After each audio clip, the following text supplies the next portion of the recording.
Então já estamos reunidos. Então, vamos pedir para o Gustavo a prece para nós, para os harmonizarmos, para iniciar o nosso estudo de hoje. Nós acompanhamos mentalmente.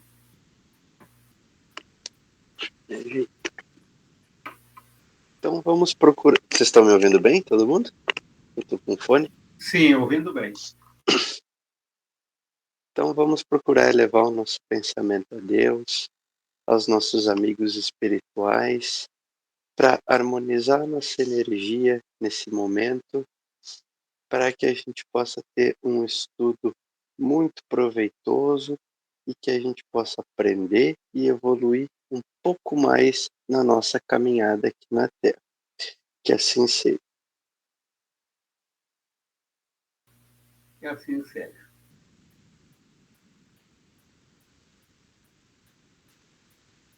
Então, hoje vamos partir do item 18, já no terceiro capítulo da parte 2, que tem o título O Método. E alguém que não leu ainda gostaria de ler? Vanessa, pode então iniciar lendo o item 18. Bom dia, estão me escutando? Sim, perfeito.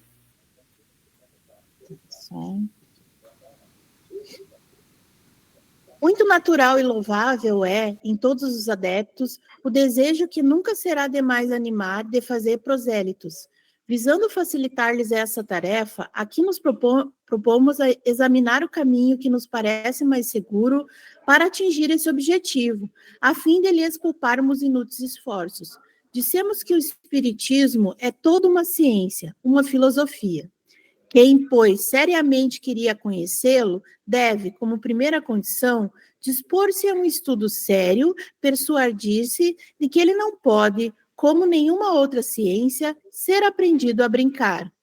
O Espiritismo, também já dissemos, diz respeito a todas as questões que interessam a humanidade, tem um imenso campo e o que principalmente convém é encará-lo pelas suas consequências.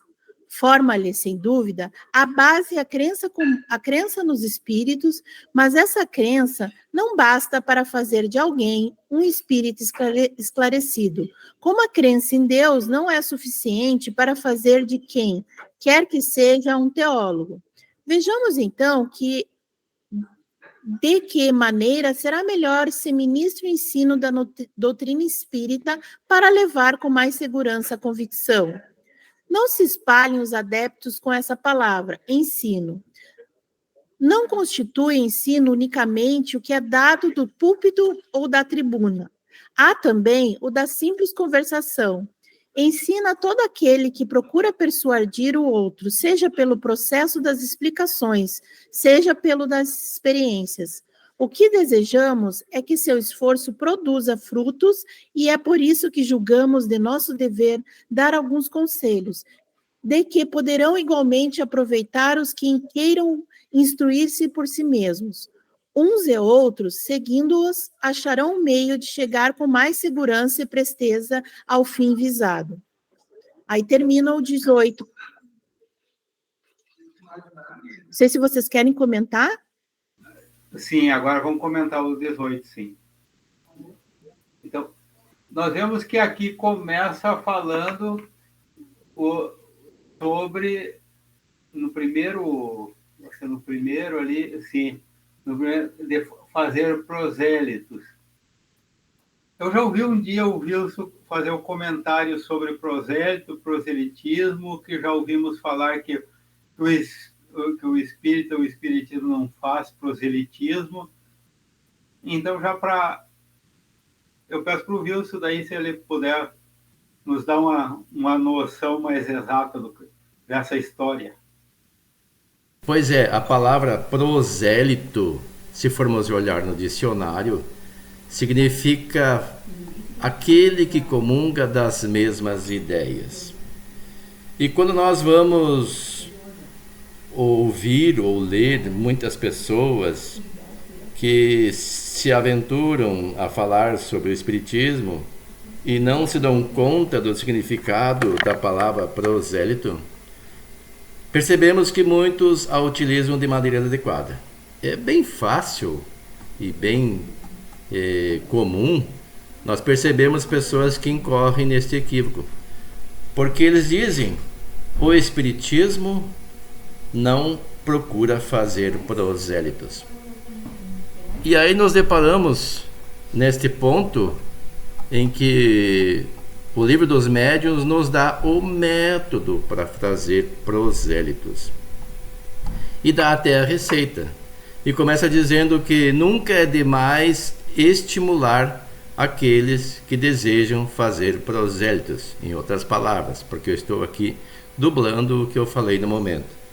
Mas o fato é que prosélito não é a mesma coisa que proselitismo. O Espiritismo não procura fazer proselitismo, isto é verdade. Agora, dizer que o Espiritismo não procura fazer prosélitos não é verdade.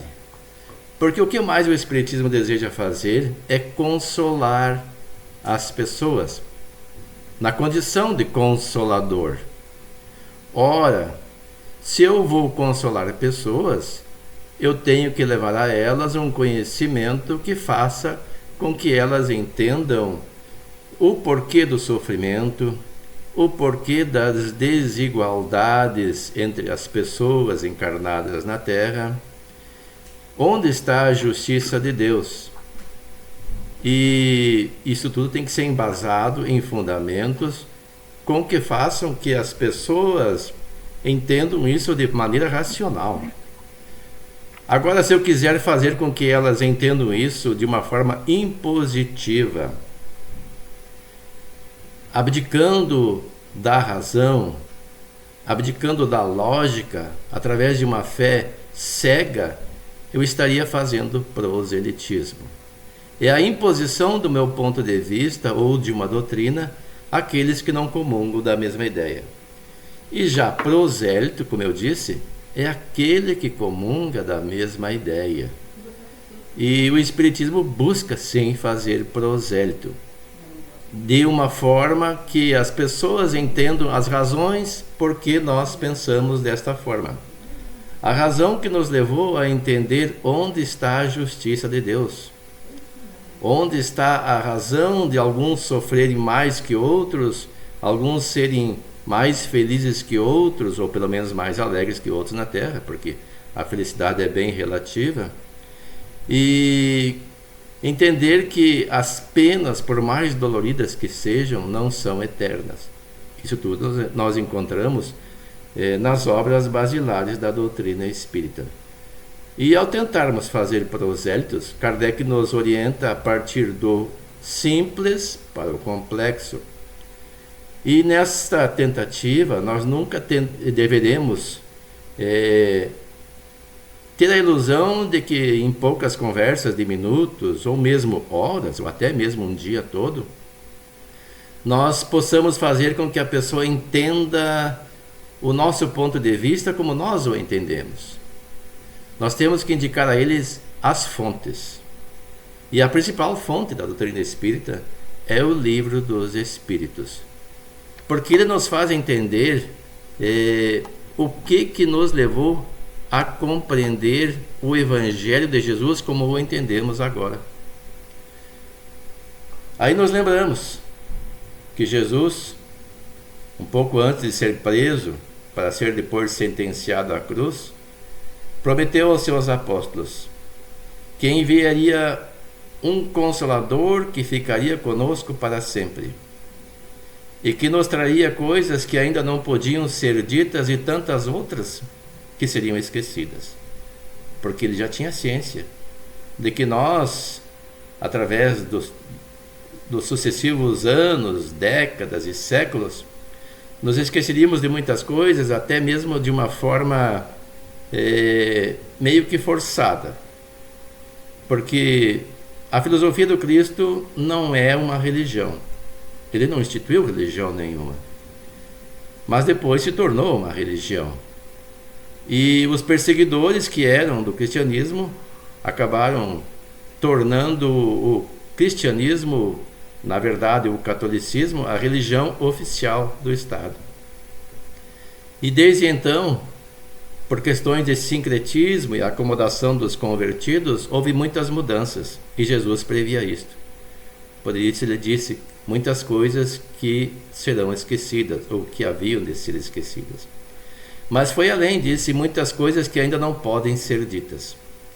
E até que veio, em 1857, a primeira publicação do Livro dos Espíritos, com a informação de que se trata do Consolador prometido por Jesus. E esse Consolador não violenta consciências. Ele não impõe o seu modo de pensar. Ele esclarece as pessoas. Sacerdote. Ele procura fazer com que as pessoas entendam de onde vêm as causas do seu sofrimento, a causa das suas dores. Procura entender que tudo isso não é permanente, é temporário, e que Deus não condena ninguém. Ele sempre nos oportuniza a recomeçar, iniciar de novo. E através das expiações no primeiro momento e da reparação num segundo momento, repararmos os equívocos do passado. E uma vez feito isso, as causas que nos colocam nessa situação de sofrimento são vencidas. E nós estaremos prontos para outros patamares evolutivos, onde a dor e o sofrimento não se fará mais presente, mas um outro estado de espírito tomará conta da nossa vida. E nós saberemos, com sabedoria que a vida nos concede, enfrentarmos os desafios que nós chamamos de estímulos para continuar o nosso progresso. Então, este é o objetivo do Espiritismo: esclarecer as pessoas e, de alguma forma, fazer prosélitos, fazer com que as pessoas entendam as razões que nos fazem nos comportar e entender o Evangelho de Jesus dessa forma e o seguir como nós entendemos da forma mais adequada. E também o prosélito não precisa ser uma pessoa engajada no movimento espírita. Ele pode ser uma pessoa que entende os princípios e viver no lugar onde vive. Porque prosélito, em suma, não é quem faz o que nós fazemos, mas quem comunga das mesmas ideias. Um dia ele fará aquilo que nós achamos que é o mais adequado para fazer, que é seguir o Evangelho de Jesus. Seguir, acima de tudo, o exemplo do Cristo. Vamos continuando. Então, quem mais tem alguma observação a fazer? Aqui ficou forte a chuva agora.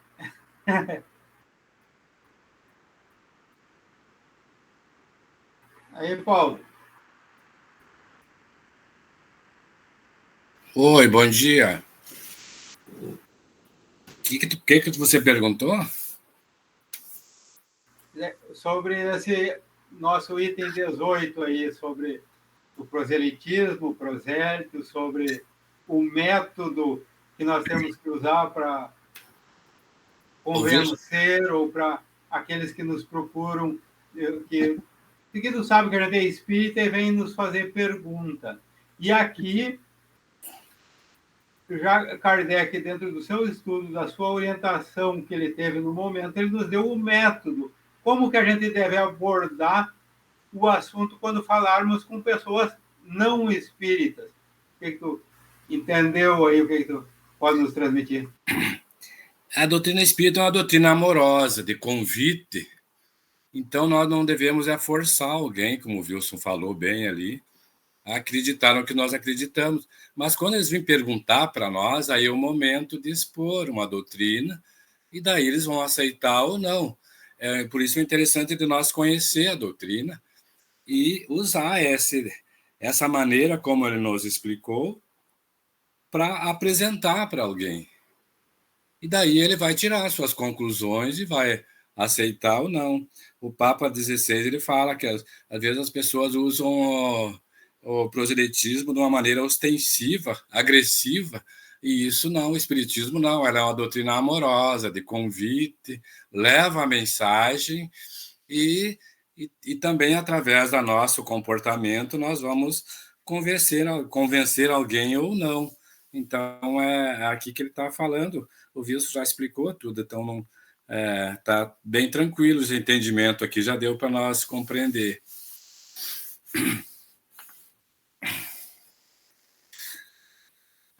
Alguém mais? Alguém, de repente, tem alguma vivência de conversa com alguém não espírita e que teve dificuldade de colocar a nossa ideia espírita, porque muitas vezes, às vezes nos procuram aqueles que já estão prontos, já estão sedentos pelo conhecimento. Mas temos aqueles que nos procuram que, ao contrário, estão loucos para... O propósito deles é de confrontar os nossos... o que a gente acredita, eles querem nos provar o contrário. Alguém já teve uma oportunidade de ter acontecido isso?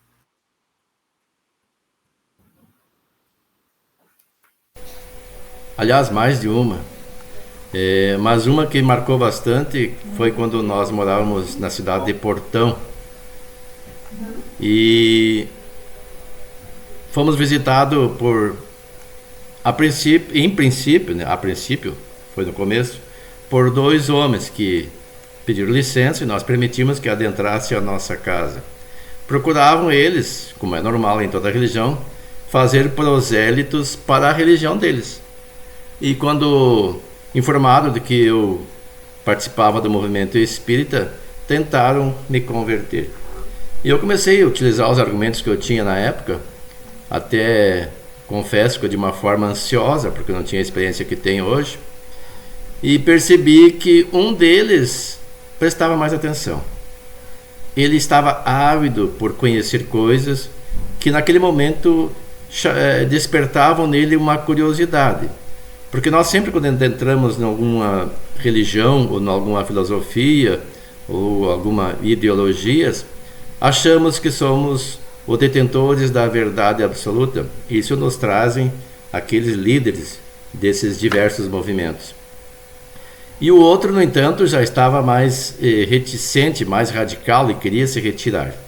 E tanto que se retirou e pediu ajuda para um pastor que estava na rua procurando fazer com que outras pessoas ouvissem a pregação deles e aceitassem as suas ideias. E o pastor então adentrou e tentou impor a mim o seu modo de pensar. E quando eu contra-argumentei, ele ficou estarrecido e disse assim: esse homem tem demônio! E pegou e se retirou junto com os demais e saiu gritando impropérios. Então são pessoas que é impossível, naquele momento pelo menos, nós mantermos um diálogo esclarecedor, porque nós também não devemos ser aventureiros de dizer que somos os detentores da verdade absoluta.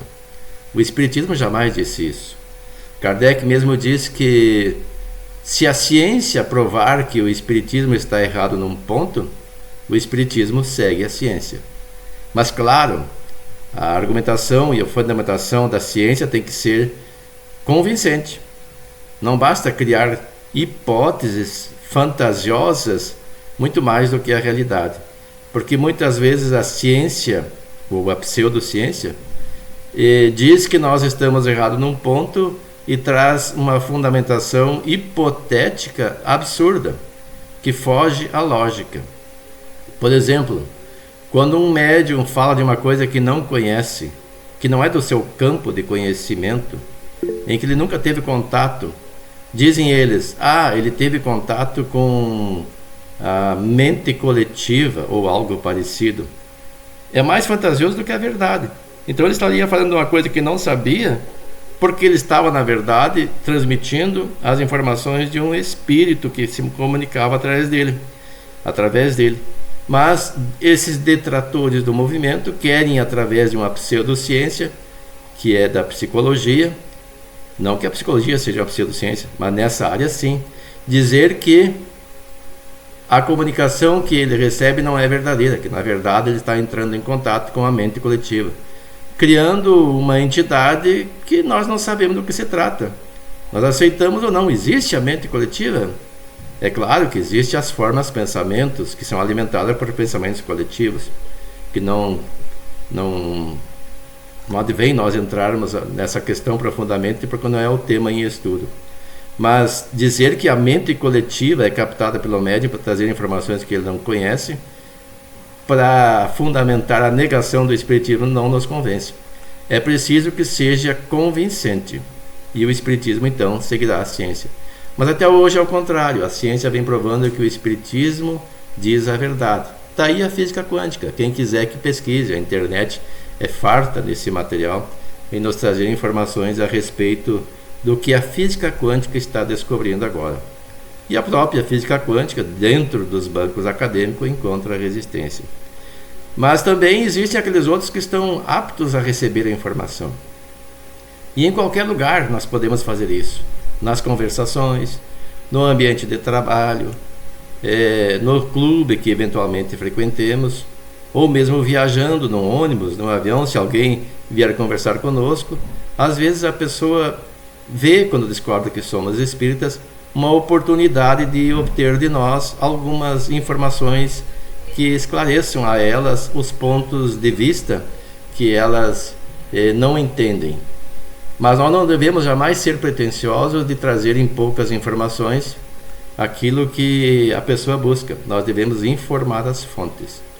Eu não sei se eu já disse aqui, mas talvez já tenha dito, que a fonte principal são as obras básicas, a começar pelo Livro dos Espíritos.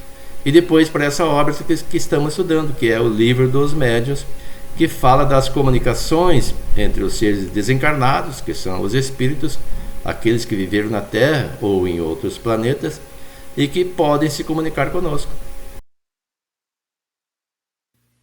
Pela ordem que levantaram a mão aqui, a dona Sandra, o seu Júlio, depois o Gustavo e depois o Walter Portalete, pode se manifestar. Então eu fiz certo. Uma vez eu tive, várias vezes, mas só vou comentar essa. Com minhas cunhadas, 2 cunhadas. Porque eu tenho o anjo da guarda, a gente se criou, né? O anjinho protege, o anjo da guarda são os espíritos amigos, eu acho, que protegem nós.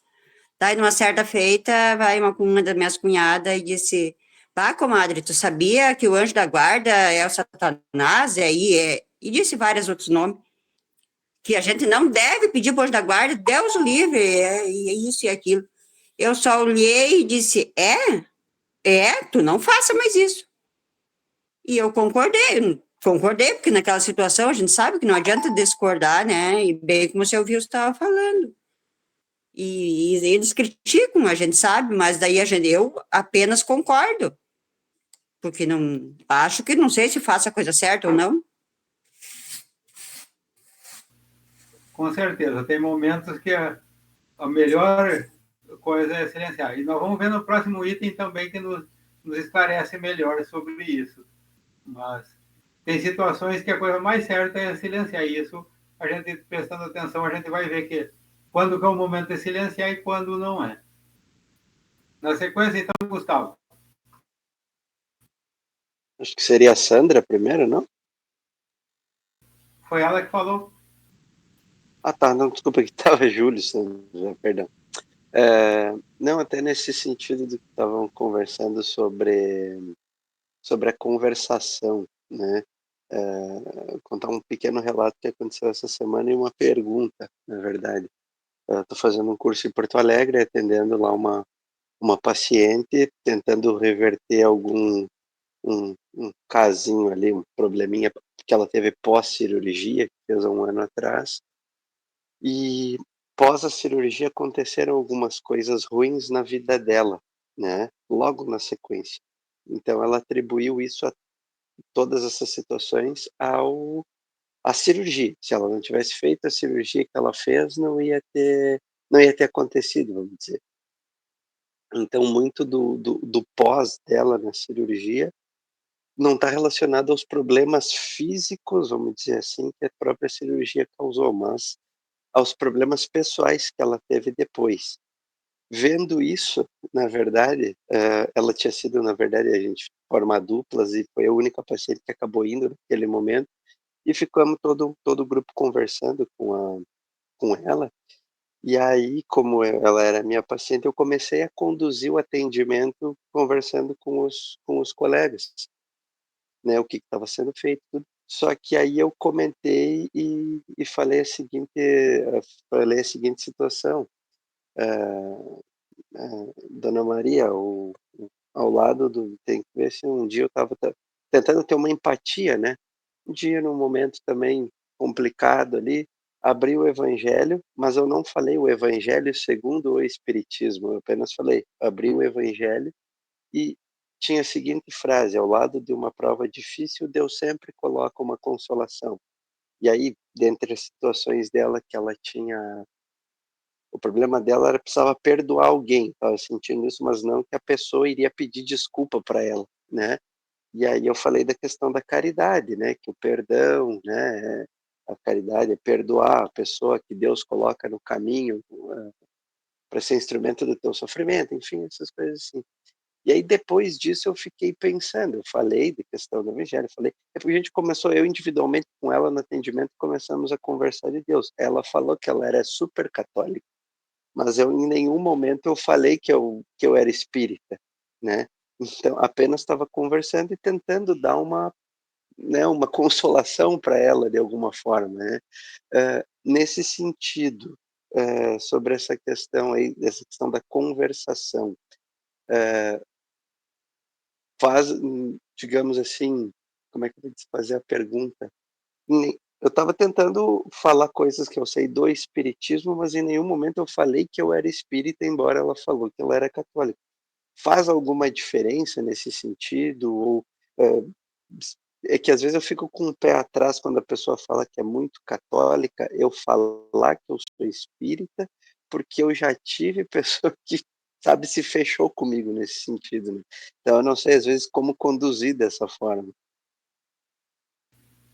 O risco é fazer que nem o que aconteceu com o Wilson. Sair que esse homem está com o demônio no corpo. Sair correndo. Eu também já me aconteceu de atender a testemunha de Jeová, que chegou na casa também, naquele sábado, que ele sai quando... No início da conversa, ele perguntou: o senhor tem religião? Tenho. Qual? Espírita. Então, já ele virou as costas e terminou o assunto, já fugiu do...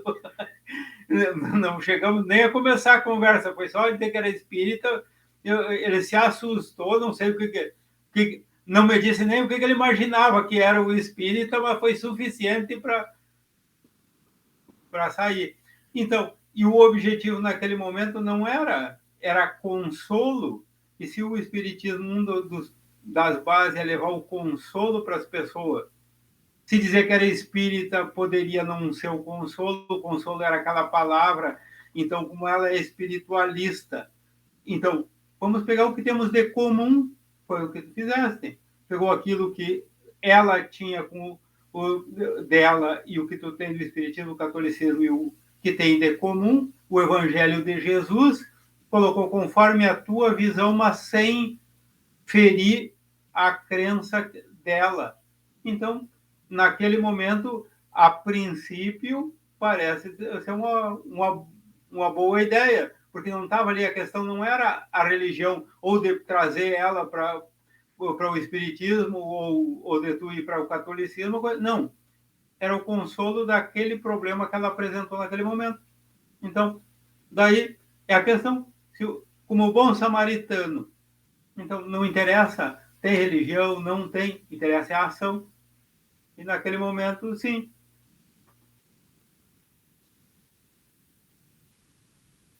Walter, vamos continuar. Depois alguém quiser comentar, estamos ouvindo aí, vamos refletindo. Daqui a pouco pode ser manifestado também. Só...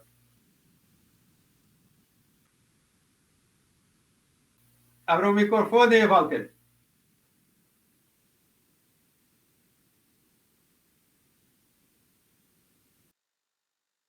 Não estamos te ouvindo, Walter.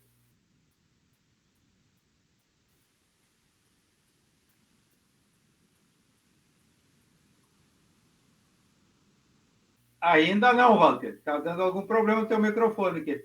Ele acusa que abriu, mas não sai o som.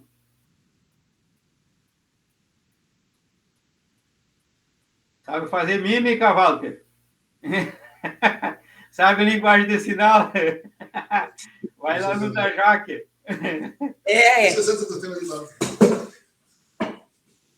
Deixa eu usar o da Jaque aqui, então. Viu? Ela permitiu. Era a desculpa dele, viu? Amigos, bom dia. É importante o tema, ouvindo o Wilson com muita propriedade também, abordando, e a gente percebe realmente espiritismo, a doutrina espírita, não deve ser imposta, a gente sabe, porque quem necessita vem até ela. Quem necessita vem.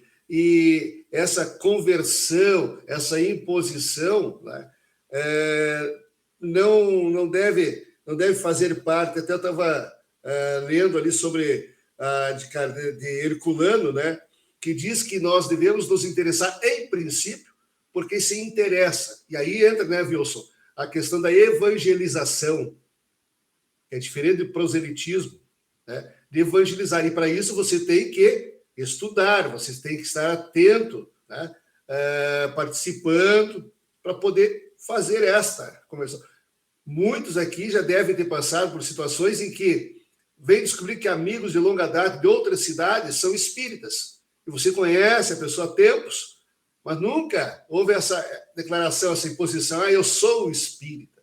E aí uma palavra, uma mensagem, uma colocação, você desperta, né? E acabam se reconhecendo como espíritas, em função da ação, do modo de proceder, né? Porque a gente não converte ninguém, a gente não... A evangelização parte do princípio de que você está mudando, você se converte, a tua ação é que vai fazer essa parte da evangelização, não apenas as tuas palavras em si, né? O dizer, eu sou espírita, eu sou kardecista, eu leio as obras. As tuas ações, sim, é que vão definir esse caminho. Alguém mais? Agora tem alguma observação? Aqui, ó. A crença nos espíritos é a base do espiritismo, mas não é suficiente para fazer de alguém um espírita esclarecido. Isso fala sobre a necessidade do estudo sério. Como disse o Walter, nós temos que ter um estudo sério e conhecimento para a hora que nós tivermos que explicar. Mas, acima disso, como o bom samaritano, nós temos que demonstrar isso pelas obras. E não adianta a gente chegar e falar, eu sou espírita, isso, e trazer a melhor teoria e, na sequência, ter atos contraditórios. O que colocaria toda a nossa... Dizer, faça o que eu digo e não faça o que eu faço, daí é complicado, né? Embora, como se reconhece o verdadeiro espírita, é pelo esforço em domar as suas más inclinações. Então, também, para se dizer espírita, não precisa ser um santo. Mas tem que ter um esforço de melhorar a cada dia. Até se dar conta de ações, como disse o Wilson, que a gente tem, que a gente não percebeu, mas de analisar o autoconhecimento. As nossas ações ainda que temos que precisamos melhorar. Com análise nós vamos vendo no dia a dia que elas não são até muito poucas. Alguém tem mais alguma colocação ou podemos passar para o próximo item, o 19?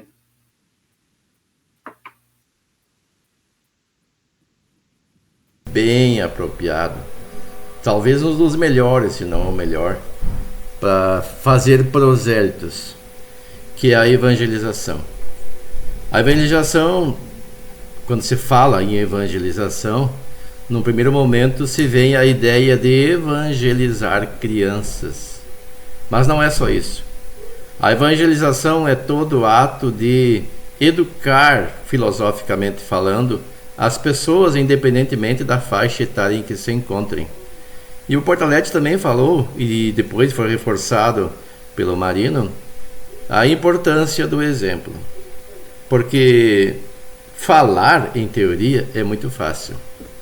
Nós somos muito pródigos em falar em perdão, em amor ao próximo, amar os inimigos, e imaginando que basta conhecer a filosofia do Cristo, agora aclarada pelo Espiritismo, para nos tornarmos melhores do que éramos. Não, agora nós somos mais responsáveis pelos nossos atos. A quem mais for dado, mais será cobrado, disse Jesus. E é natural, quem vai cobrar? Deus, porque nós sabemos. Tem gente que não quer saber para não se comprometer, porque prefere ficar do jeito que está. Mas quem vai cobrar é a consciência. E a pessoa que ficar parada e não quiser aprender, ela vai ficar para trás na evolução, porque a humanidade não para. Tudo progride na humanidade. Todos progredimos, melhor dizendo. E junto conosco também o lugar em que nos encontramos, em decorrência das atitudes da maioria das pessoas. E o nosso exemplo, volto a reforçar o que já foi dito pela Portalete e pelo Marino, é que vai fazer com que as pessoas se convençam. Porque teoria é uma coisa, volto a dizer também. Agora, se nós introjetamos esse aprendizado, o do perdão, o do amor, o da fraternidade, o do amar o inimigo, como é que nós vamos demonstrar que aprendemos isso? Nos desafios do dia a dia, que eu volto a dizer, chamo de estímulos. Porque a vida nos concede mecanismos de educação. Deus permite que passemos por situações diversas, que quando passadas, se a pessoa não estiver devidamente preparada, e poucos de nós estamos, parecem coisas desastrosas, que deveriam ser evitadas, e que Deus está sendo injusto conosco, porque permite que pessoas nos perturbem, dentro às vezes da própria família, e quase sempre em todos os lugares em que nos encontramos. Porque há pessoas que fogem, por exemplo, de um relacionamento em que teve certas dificuldades, e quando vê, cai no outro relacionamento com as mesmas dificuldades, se não semelhantes, muito parecidas. E vai ver que, na verdade, é o seu padrão vibracional que está atraindo para seu convívio pessoas que permitem que ela trabalhe esse aspecto que precisa ser modificado em sua vida. E no nosso dia a dia, nós nascemos, por permissão de Deus, na família mais adequada para que nós possamos exercitar as virtudes que trazemos latentes em nós. E através do modo como nós nos comportarmos diante desses estímulos, e que muita gente quer fugir deles, nós seremos um exemplo a ser seguido ou não. Mas sempre quando nós falarmos em teoria, é bom lembrar, nós devemos dizer que nós não somos referência. Embora, querendo ou não, de alguma forma seremos. Que a referência é Jesus. E Jesus exemplificou tudo o que falou. Eu sempre digo que ele, mesmo na cruz, perdoa aqueles que os condenavam. E as pessoas temos dificuldade de entender isso. Porque nós pensamos, poxa, mas como eu não tenho sangue de barata, como é que eu vou perdoar tal pessoa? O problema é da pessoa. E o equívoco que ela cometeu em relação a nós, se não for repetido, não existe mais. É claro que isso não quer dizer que nós interpretemos dar a outra face, se submeter a toda a violência. Não. O próprio Livro dos Espíritos fala que a legítima defesa é, como diz a palavra, legítima. Nós não devemos entregar o pescoço ao bandido. Nós devemos resistir dentro da lei, claro. E nas relações pessoais também, não nos tornarmos subjugados, submissos. Nós devemos sim expor o nosso ponto de vista de uma maneira equilibrada e fazer o outro entender como nós pensamos.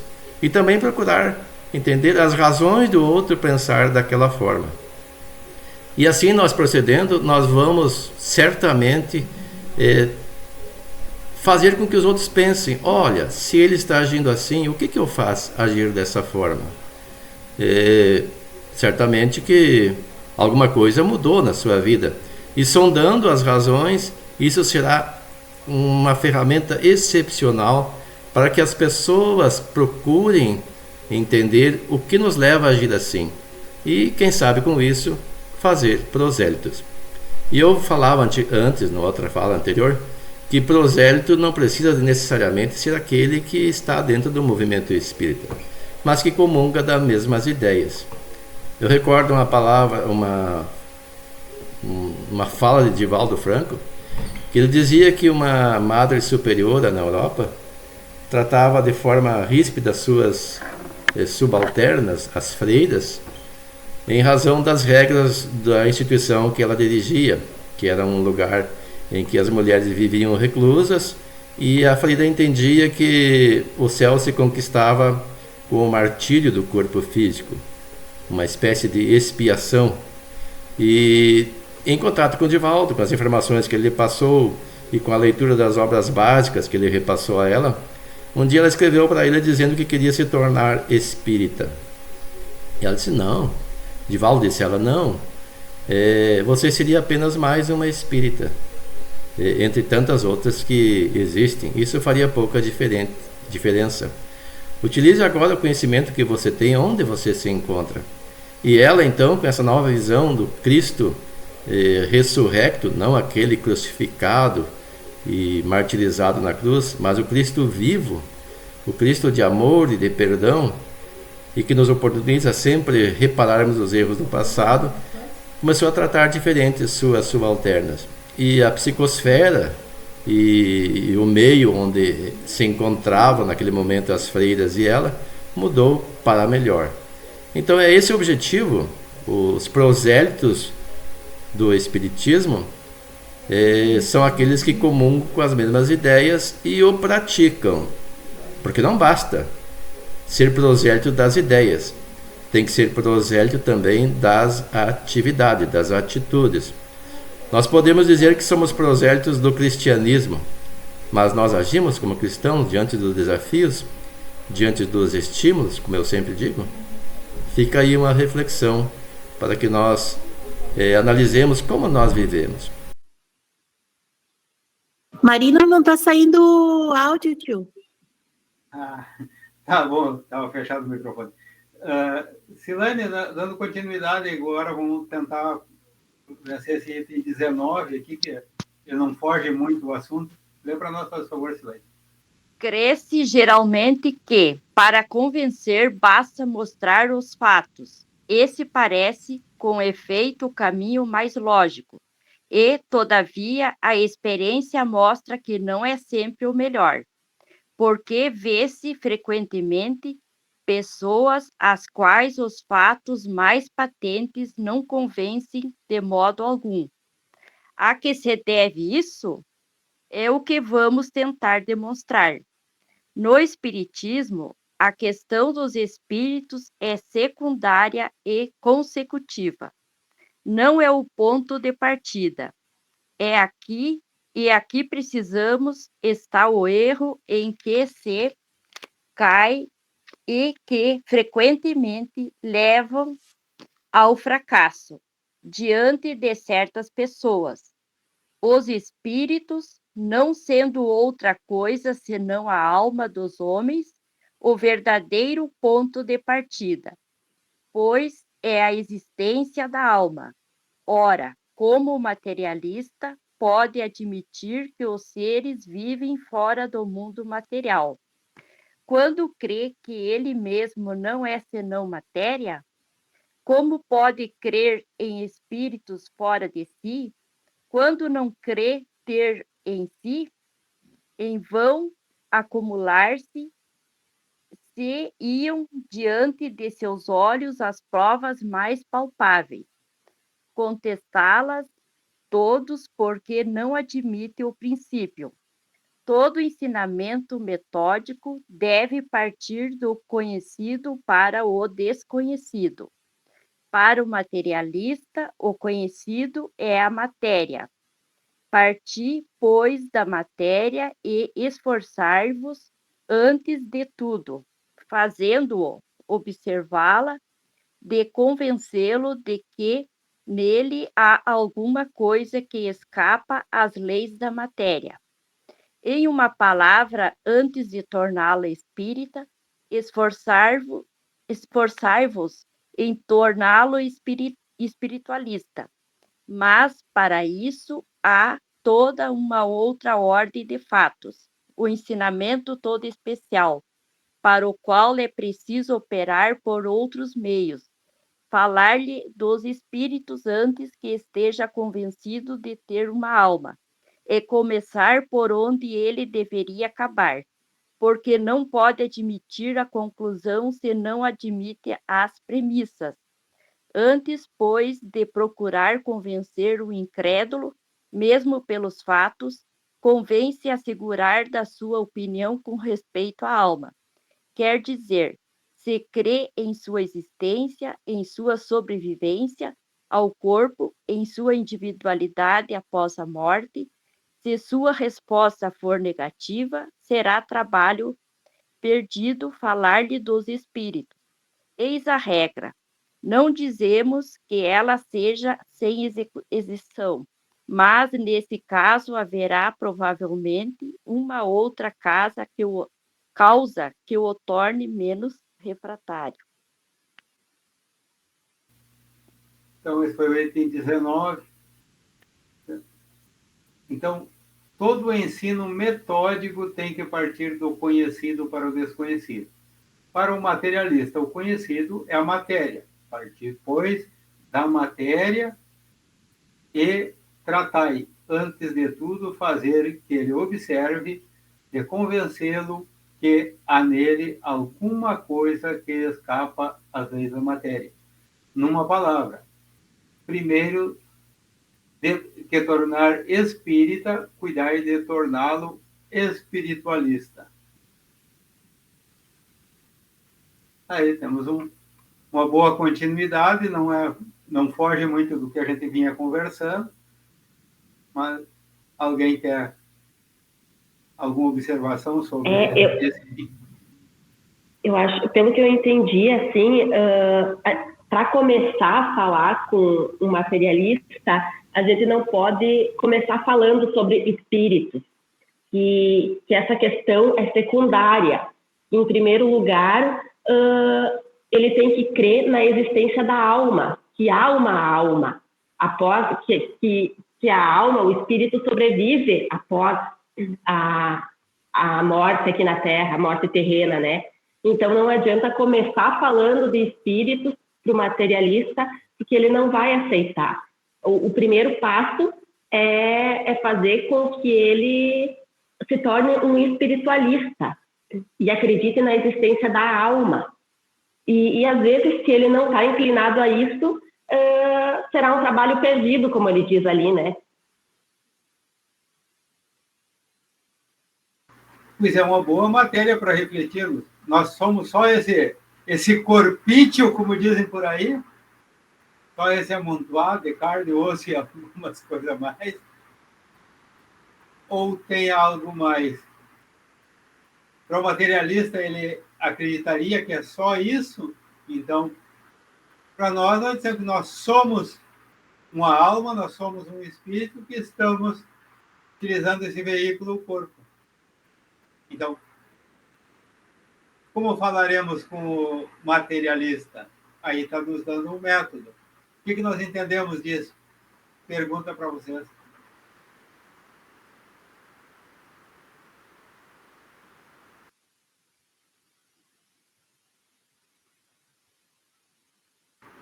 A Carmen parece que está falando sem o microfone ali. Pode abrir, Carmen.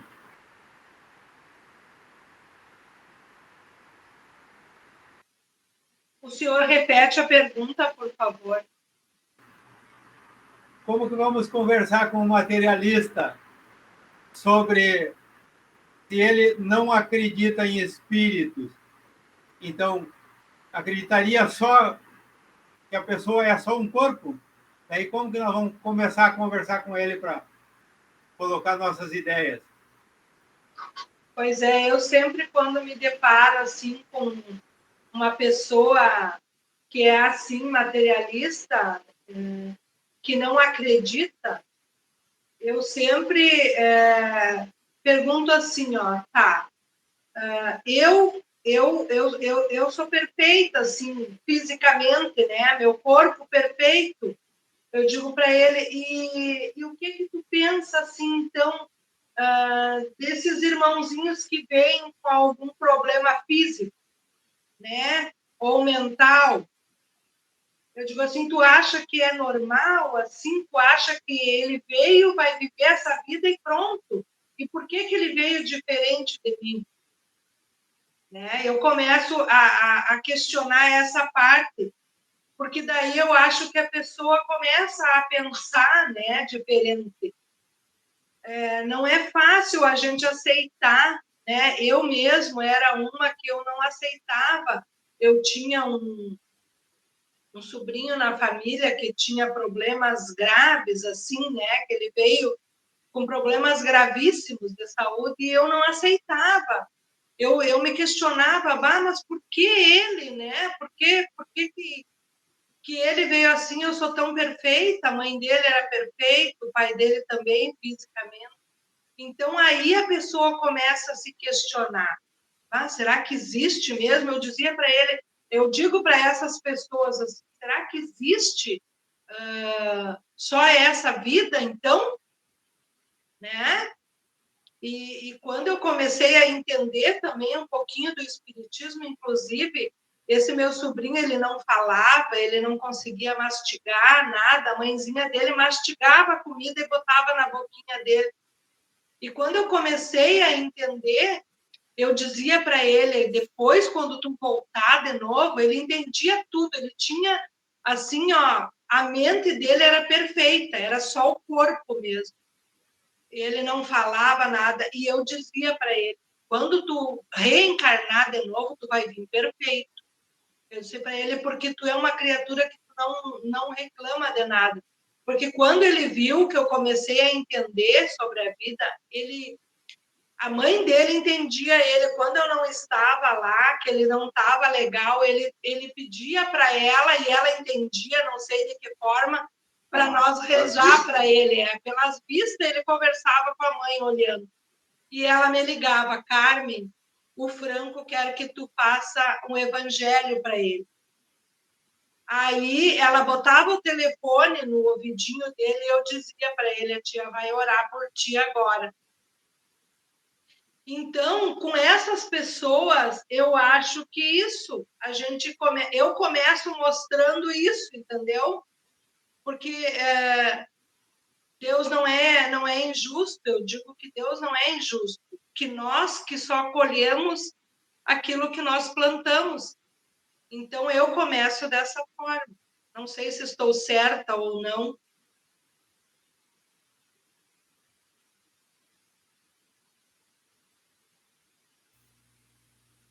É uma boa... Está fechado seu microfone.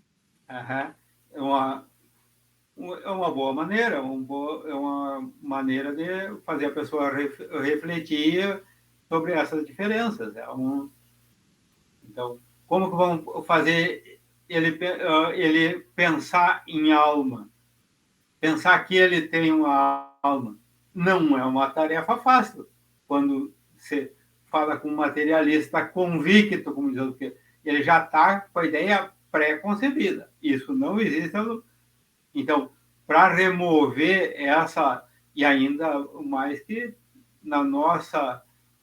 no geral, a gente tem muito ainda de egoísmo, até quando a gente aceita uma ideia diferente, ao contrário do que a gente proferia, às vezes uma simples coisa é difícil da gente assumir que a gente estava equivocado, que a coisa não é, repensando, não é fácil.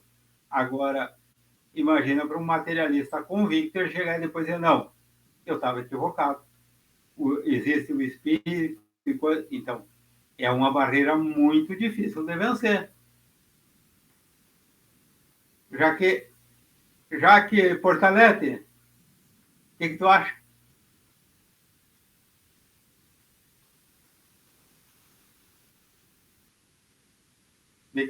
Microfone.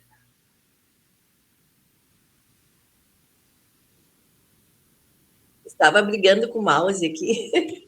Não, eu acho perfeita essa colocação da Carmen, porque eu também penso assim, quando se depara com qualquer situação de descrença, vamos dizer, questionar por que das diferenças no mundo, por que alguns mesmo, às vezes, tendo uma capacidade intelectual, às vezes, né, ficam patinando em situações de dificuldade financeira, vamos dizer assim. O porquê das diferenças materiais entre uns e outros. Todos, né, são filhos de Deus, mas a gente tem o que aprender em cada encarnação, eu penso assim. Então, quando a gente se depara com conhecidos, amigos que pensam diferente,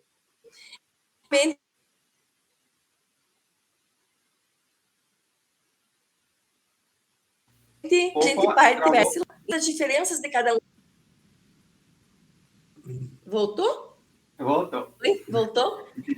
Então, como eu ia dizendo, quando a gente conversa com amigos ou conhecidos sobre espiritualidade, o procurar colocar o porquê das diferenças de cada um, o que Deus quer nos mostrar através disso, né? E compreender que todos nós temos uma alma, que em determinado momento nós agimos, em encarnações anteriores agimos de tal forma, e agora estamos buscando nos corrigir com as ferramentas que Deus nos apresentou nessa existência, né? O que nós escolhemos com a nossa programação encarnatória. Mas, às vezes, a gente precisa ter uma longa convivência com as pessoas para poder ir conversando aos pouquinhos, né? Não é fácil. Como disse o Wilson, não é em 5 minutos ou nem meia hora que a gente vai conseguir transmitir. A gente conversar, transmitir para quem já tem uma base não é fácil. Nós aqui, quanto tempo estamos... Já temos quantas horas de estudo, de conversa sobre esses assuntos que acreditamos e ainda estamos estudando, ficamos nesses 2 itens 1 hora e foi insuficiente para só esses 2 itens a gente conversar e se aprofundar.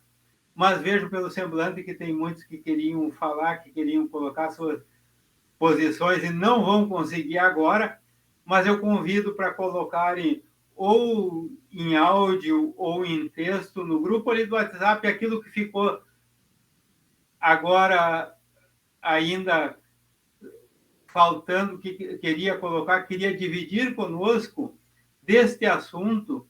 Então, façam ali, coloquem um áudio ali sobre esse assunto, ou redige ali e coloca no grupo que nós vamos ver, então. Daí também eu já coloquei ali um resumo desses 2 itens. Também tem em áudio ali, para quem tem que fazer o almoço agora, pega o celular e coloca no ouvido ali, o fone de ouvido e pode continuar o nosso estudo. Então, nosso horário, 10 horas e 2 minutos, estamos com 1 hora. Então, já chegado o momento de nós encerrarmos por aqui o nosso encontro, continuamos mentalmente unidos, já também refletindo sobre o que aqui estudamos, sobre o que podemos aproveitar desse estudo. E assim, agora é chegado o momento de nós fazermos a nossa prece.